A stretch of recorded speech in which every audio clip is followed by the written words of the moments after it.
Hello, Iowa. It's great to be with all of you. To my friend David Young, to the amazing Ben Carson and his wonderful wife Candy. What great words. To Iowa's own and our former acting Attorney General, Matt Whitaker.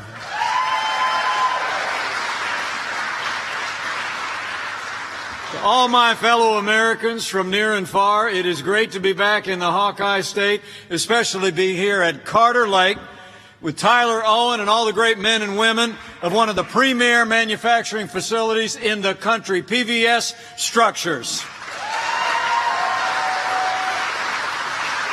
And it's especially great to be here just 33 days away from another great victory all across the state of Iowa and all across America when we re-elect President Donald Trump for 4 more years.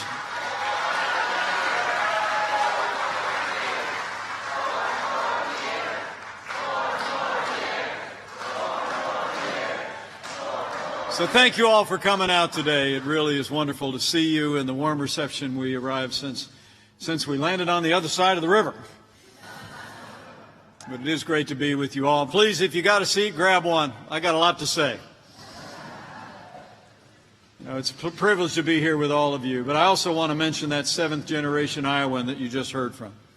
He served a couple of terms in the Congress of the United States. He was a champion for Iowa's families, service members, veterans, and farmers. He is a man of integrity, a man of principle, and I am here to ask all of you to send David Young back to a new Republican majority in the House of Representatives.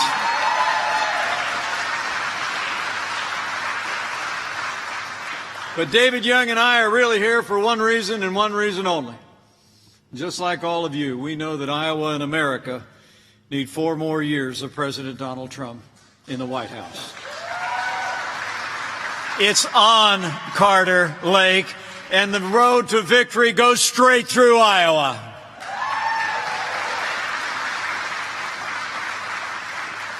And if you didn't know it was on, maybe you missed that debate the other night. I'll tell you what.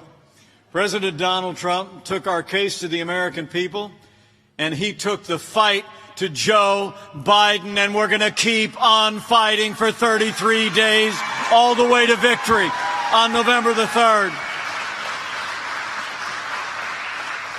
As the president said, he held Joe Biden accountable for 47 years of failure, shipping jobs and dreams abroad and bowing to the violent mob. And I promise you we're going to keep taking that case every single day. It's amazing to think how far we've come and the story that we have to tell the people of Iowa. 4 years ago, a movement was born, a movement of everyday Americans from every walk of life. Here in Iowa, you believed we could be strong again. You believed we could be prosperous again. You said yes to President Donald Trump in 2016, and I just know that Iowa is going to say yes to 4 more years of President Donald Trump in 2020. And it's because of what we've done. It's because of what we've done under this president's leadership. 4 years ago, we inherited a military that was hollowed out by years of devastating budget cuts, an economy that was struggling to break out of the slowest economic recovery since the Great Depression.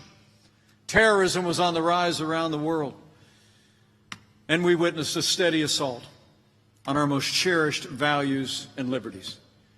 But in 3 short years, with President Donald Trump in the White House, with strong allies on Capitol Hill, this father of a United States Marine is proud to report to you, we rebuilt our military. We restored the arsenal of democracy, and we are finally giving our soldiers, sailors, airmen, Marines, Coast Guard, and Space Force the resources they need to defend this nation.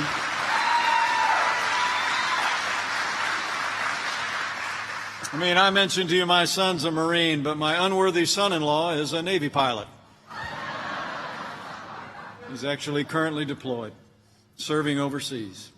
And I'll tell you what, not just as your vice president, but having members of our armed forces and their spouses in my immediate family, I couldn't be more proud to serve as Vice President to a president who cares so deeply about the men and women of our armed forces and their families and our veterans.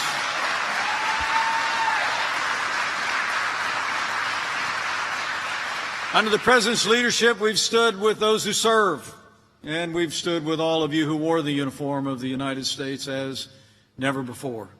In fact, if you're able, if you served in the armed forces of the United States, with the men and women in the room who served in our armed forces, will you mind just standing up or raising your hand so we can say thank you one more time?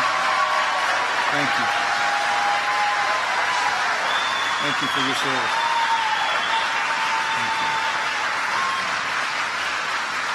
Thank you for your service. We can never say thanks enough.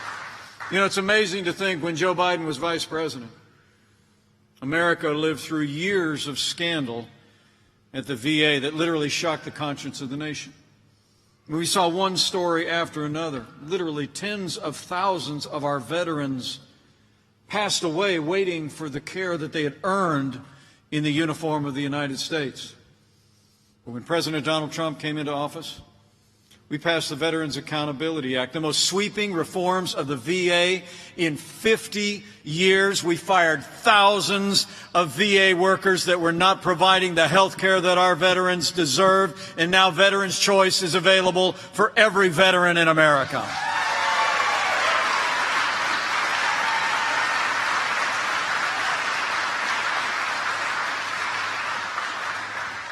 We didn't just rebuild our military, support our vets, but ever since this president came into office, after years of that slow recovery out of the recession of 2008, in our first 3 years, it was jobs, jobs, jobs. Where Joe Biden wants to raise taxes, President Trump cut taxes across the board in our first 3 years. We rolled back more federal red tape than any administration in American history already. We unleashed American energy and fought for free and fair trade, and in just 3 short years, 7 million jobs created all across America, including 11,000 jobs right here in the Hawkeye State, and Iowa saw its lowest unemployment rate in more than 20 years. And it wasn't just overall jobs in those first 3 years, it was that wages were rising. I got to tell you, the President and I couldn't have been more proud that wages were rising across the board, the fastest rate in 10 years, but they were rising most rapidly for hardworking, blue-collar Americans. The forgotten men and women of America were forgotten no more. You know, when Joe Biden was vice president, America actually lost 200,000 manufacturing jobs. And the last president said about this time 4 years ago, remember? He essentially told the American people those manufacturing jobs were never coming back. Right? Remember, he asked that famous question, what magic wand do you have? Well, we didn't need a magic wand. We just needed President Donald Trump in the White House. 500,000 manufacturing jobs created in just 3 years.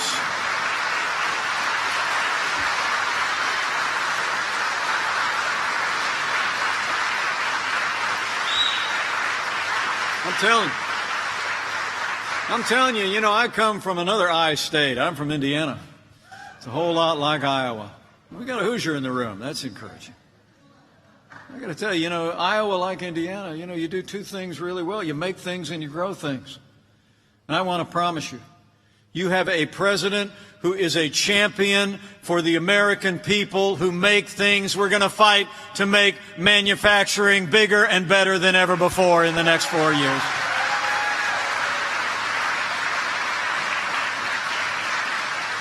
And on the subject of growing things in this great farming state, I don't think I need to tell all of you that President Trump has always put family farmers and ranchers first. In those tax cuts we passed, we basically eliminated death taxes for virtually every family farm in America. Death is no longer a taxable event. And we also allowed for the immediate expensing of equipment costs. Our farmers know those input costs are the biggest challenge in agriculture. And it was this president who repealed the Biden and Obama era Waters of the USA rule and restored private property rights for landowners all across Iowa and all across America. And where past administration turned their backs on farmers and especially ethanol producers, President Trump told the people of this great state that our administration would expand ethanol markets, and that's exactly what we've done. Last year, the president went to Council Bluffs and announced that E15 is now available year-round. That's what we call promises made and promises kept. And can I tell all of you here at Carter Lake, none of that would have been possible without your president's leadership, but without the strong and tenacious support of Senator Chuck Grassley and Senator Joni Ernst. We need Senator Joni Ernst back in the United States Senate for 6 more years. And the progress that we made in rebuilding this economy, that's also why we need David Young, Ashley Hinson, Marinette Miller Meeks, Randy Feenstra, and from across the river in Nebraska, we need Congressman Don Bacon back in a new Republican majority. We need to retire Nancy Pelosi once and for all.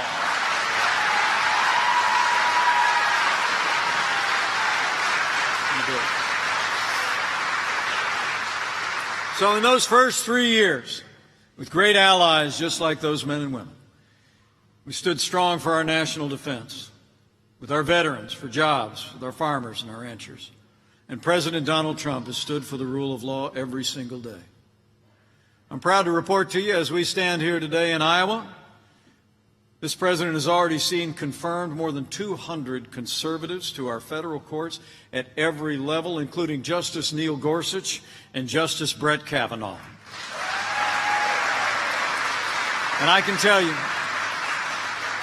tell you all of those jurists are men and women of integrity who will uphold all the God-given liberties enshrined in our Constitution, like the freedom of religion, the freedom of speech, and the Second Amendment right to keep and bear arms.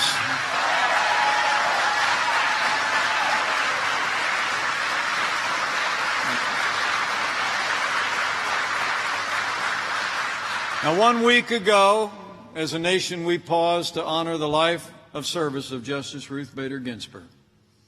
When the memorials were over, President Donald Trump did his duty under the Constitution of the United States. And last Saturday, he nominated a principled conservative woman of extraordinary character and extraordinary intellect who reveres the Constitution to the Supreme Court of the United States. He nominated Judge Amy Coney Barrett to be the next justice on the Supreme Court.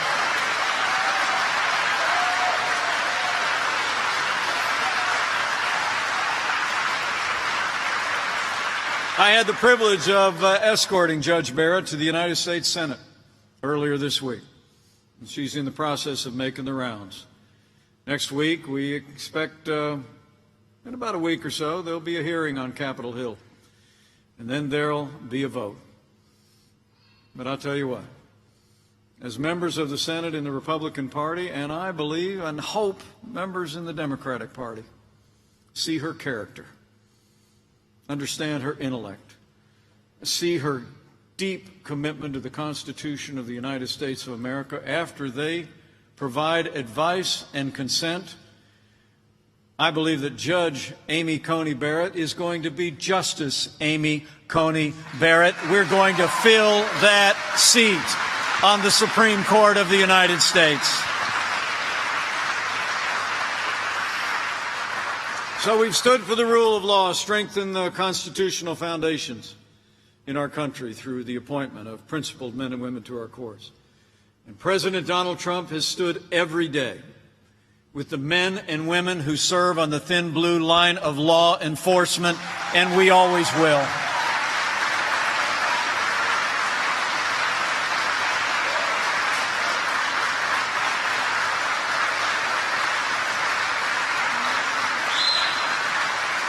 I know that's for them. You all know what the President and I know. The men and women who serve in law enforcement across this country are some of the best people in America. My uncle was a cop in Chicago for 25 years. When we were young, we'd drive up from that small town in Indiana I grew up in and visit my grandparents' house. And when we'd see my uncle walk out wearing that uniform with a sidearm on, I just remember looking up at him and looking up to him. All of my heroes wear uniforms.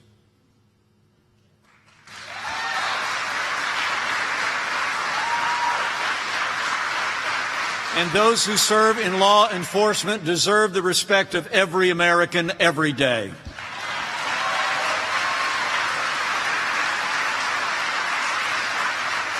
Now, President Trump and I will always support the constitutional right of Americans to peaceful protest. But rioting and looting, like you saw here in Iowa and Des Moines not long ago, is not peaceful protest. Burning businesses is not free speech. Violence against innocent civilians or law enforcement will not be tolerated, and those who do these things will be prosecuted to the fullest extent of the law.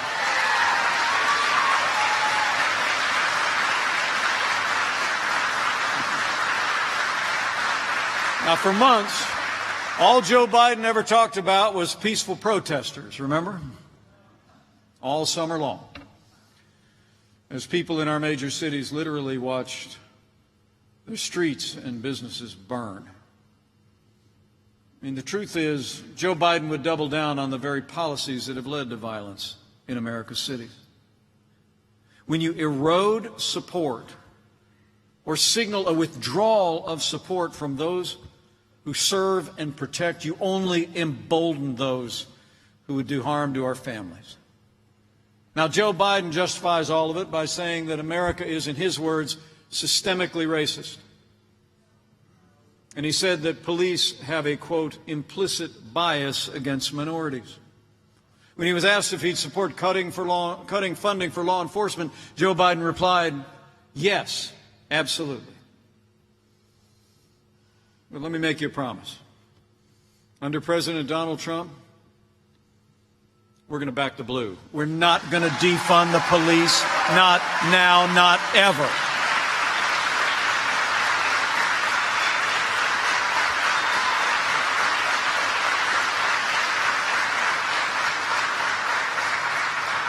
President Trump and I know that we don't have to choose between supporting law enforcement and supporting our African American neighbors and families and other minorities in our major cities. We have done both for the last 4 years, and we're going to keep doing both for 4 more years. We're going to support law enforcement with more resources for better training and accountability. And we're going to continue to expand educational choice opportunities and job opportunities and safety for our African American families. We're going to have law and order in every city, in every state in America, for every American of every race and creed and color. So help us God. So we rebuilt our military, we revived our economy. We stood for all of our most cherished liberties and law and order. In 3 short years, under this president's leadership, we made America great again. Good. Our economy was booming. America was standing tall. Our most cherished liberties more secure. And then the coronavirus struck from China.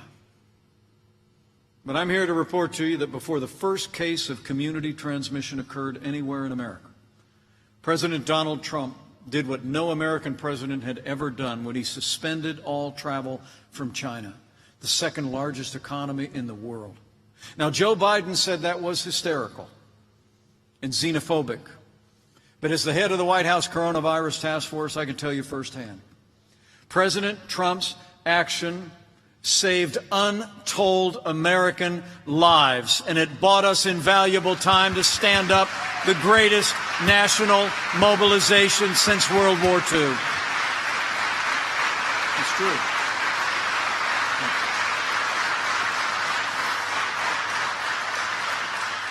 In that time, we reinvented testing. We just cleared more than 100 million tests across this country, more than any other nation on earth.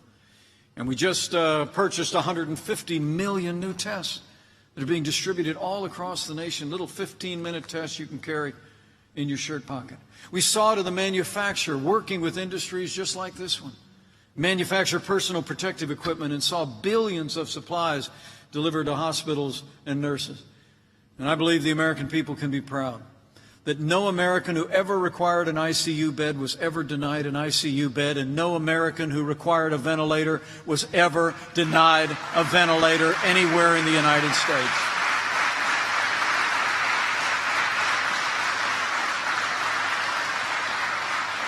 And we're continuing to meet this moment. New medicines are available, remdesivir, convalescent plasma. And I can tell you, I heard it again when our task force met at the White House. We are on track to have the first coronavirus vaccine before the end of this year, and we will have tens of millions of doses for the American people. So we're slowing the spread. We're going to keep protecting the vulnerable. We're going to keep saving lives. And we're going to keep opening up America again.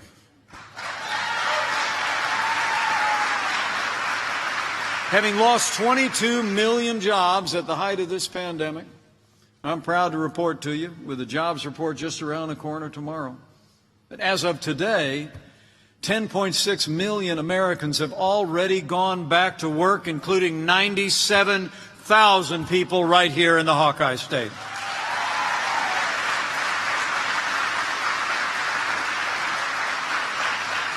We've got a great American comeback underway. We're not just opening up America, we're opening up America's schools and getting our kids back in the classroom. Those tests I just told you about, we're distributing 100 million of those. We're sending them out pro rata to every state in the country. Make it possible for school nurses and school systems to get our kids back in the classroom and to keep them back in the classroom. It's just extraordinary. And I'm proud to report to you that I've been married to a school teacher for 35 years, and she's already back in the classroom in a little Christian school just outside Washington. So we've gone through a time of testing, but I'm here in Iowa today because in 33 days we're coming to a time for choosing. The choice in this election has never been clearer. The stakes have never been higher. I mean, think about it. In the middle of a global pandemic, Joe Biden wants to raise taxes by $4 trillion. President Trump, we not only cut taxes across the board in our first 3 years, but we're going to keep cutting taxes for 4 more years. Joe Biden wants to bury our economy under an avalanche of red tape. It seemed the other night that he didn't even know that he'd endorsed the Green New Deal. Next day he got off a train and said, Green New Deal is a good plan, but our Green New Deal is a little different. I'm telling you what, both versions are job killers. I mean, you all understand the enormous costs on our economy that any one of those versions would impose. We've been cutting red tape, freeing up companies just like this one to create jobs and opportunity, and we're going to keep cutting red tape for 4 more years. That's how you bring the economy back.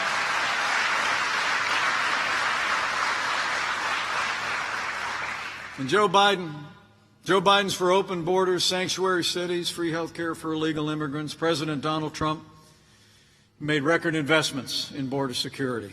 Mexico is now doing more to secure their southern border and ours than ever before, and we've already built 300 miles of that wall on the southern border of the United States. And with 4 more years, we're going to fix this broken immigration system once and for all. And when it comes to trade, the contrast could not be more clear. Out here in the heartland, we saw the impact, particularly in manufacturing, that NAFTA had. since 1995. You know, there were entire communities in Indiana where auto plants were shuttered. Thousands of people put out of work virtually overnight as jobs were shipped south of the border. In all of his 47 years, and ever since NAFTA was enacted, Joe Biden never lifted a finger to reform it or renegotiate it. But thanks to the man who wrote The Art of the Deal, America's got a better deal than NAFTA. The United States-Mexico-Canada agreement is now the law of the land, and it's a win for American manufacturing and a win for American farmers. And if you didn't know, I'm told nearly half of Iowa's exports actually go to Canada and Mexico. So it's a huge win for Iowa. It's incredible. Experts estimate that we're going to sell another $2 billion more in agricultural goods to Canada and Mexico, and that includes more than $300 million in dairy exports alone. It's a huge win for the heartland. It's a huge win for farmers. So when it comes to jobs and trade, when we came into office, fully half of our international trade deficit was with one country, the People's Republic of China. Communist China represented $500 billion of our annual trade deficit. Now, Joe Biden's been a cheerleader for Communist China. He actually said it was a positive thing to see the rise of China, to see it admitted to the World Trade Organization. President Trump, he put China on notice from day one that the era of economic surrender is over.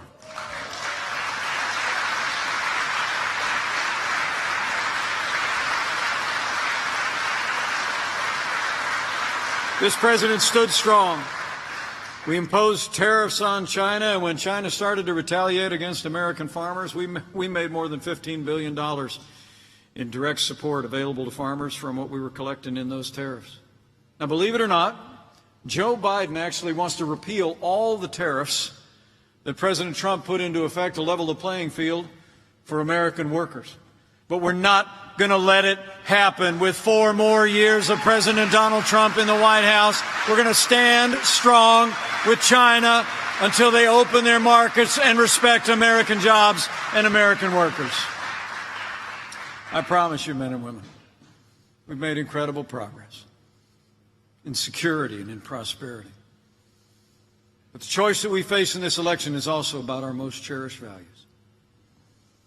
And Joe Biden and the Democratic Party support abortion on demand. And Joe Biden actually supports using taxpayer dollars to pay for abortion all the way up to the moment of birth.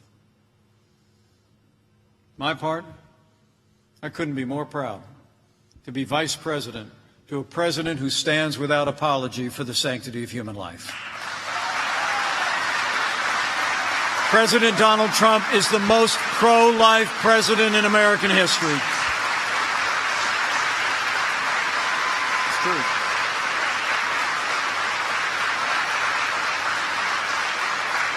When you look at their agenda, one thing is clear. Joe Biden would be nothing more than a Trojan horse for the radical left. Joe Biden said in his convention speech that democracy was on the ballot on November the 3rd. Well, I think our economic recovery is on the ballot. Law and order are on the ballot. But I also think there are things much more fundamental and foundational to our country. You heard Ben Carson reflect on it. You heard David Young reflect on it. I mean, I honestly will tell you, I don't think when the dust settles in this election, it's going to be whether America becomes more Republican or more Democrat, whether we're more liberal or more conservative, more red or more blue. I think the choice in this election is whether America remains America.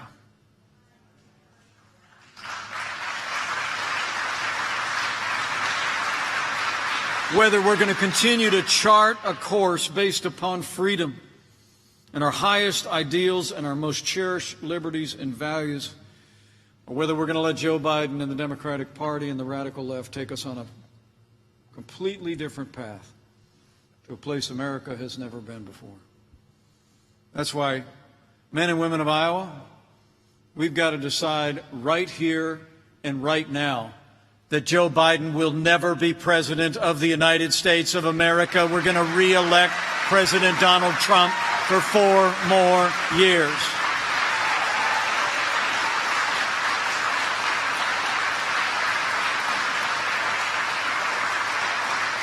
But it's going to take all of us, and you all from Nebraska need to go to work too.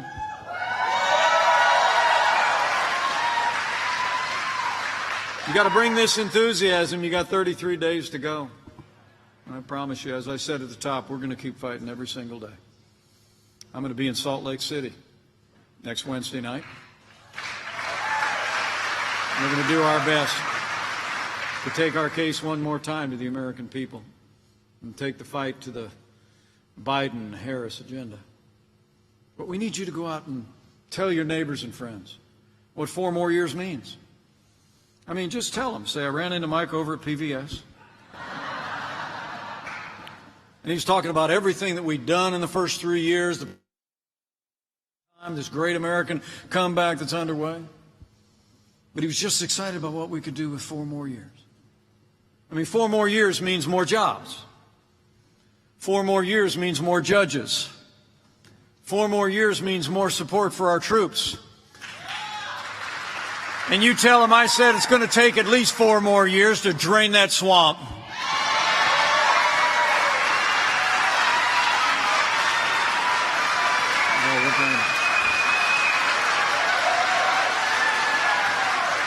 Man.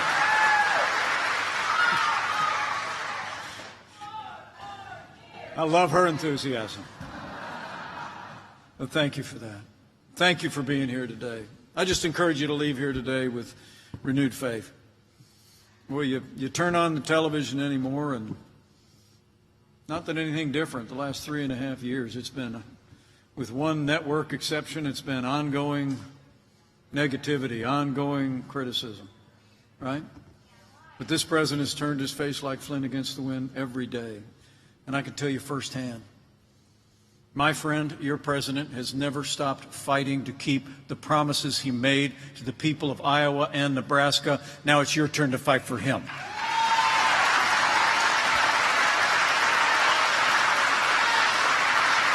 It's on.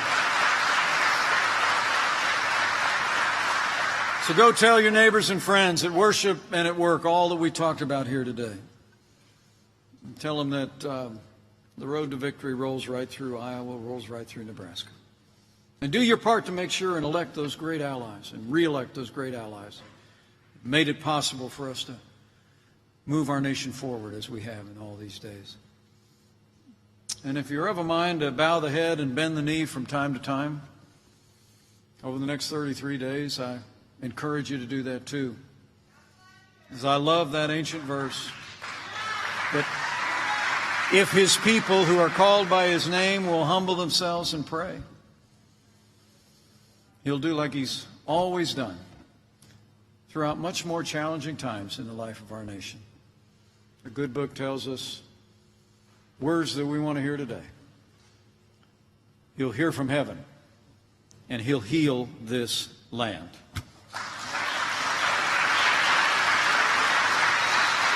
This one nation, under God, with liberty and justice for all.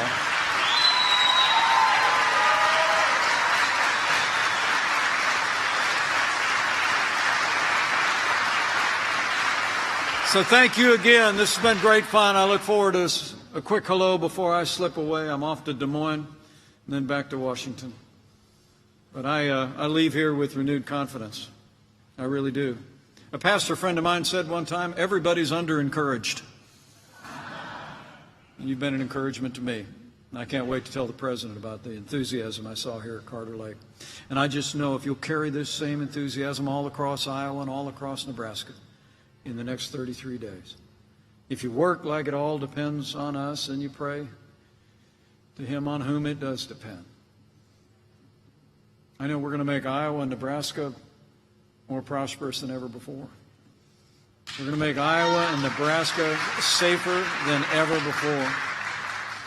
And with David Young, Ashley Hinson, Marinette Miller-Meeks, Randy Feenstra, and Nebraska's own Don Bacon in a new Republican majority in the Congress,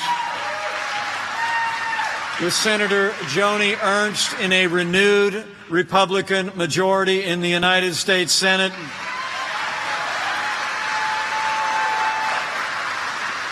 With President Donald Trump in the White House for 4 more years, and with God's grace, we're going to make America great again.